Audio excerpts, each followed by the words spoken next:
สมงานพี่น้องสวรรค์บ่อคำไส้โปนวิละพอแค่ปากซอยสายเดินทาง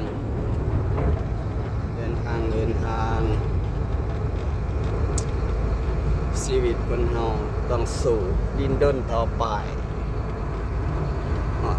ปั๊บปิโตลาวตอนเราเคยนอน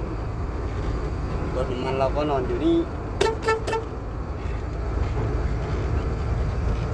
เราก็เดินทางต่อไปชีวิตต้องสู้ยังมีลมหายใจเราก็ต้องสู้ต่อไปเพื่อคนที่อยู่ข้างหลังจะได้มีกินมีใช้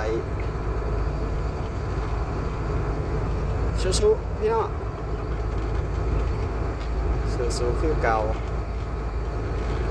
เดินทางสายเดินทางสวรรค์บ่อคำวิละไส้โปน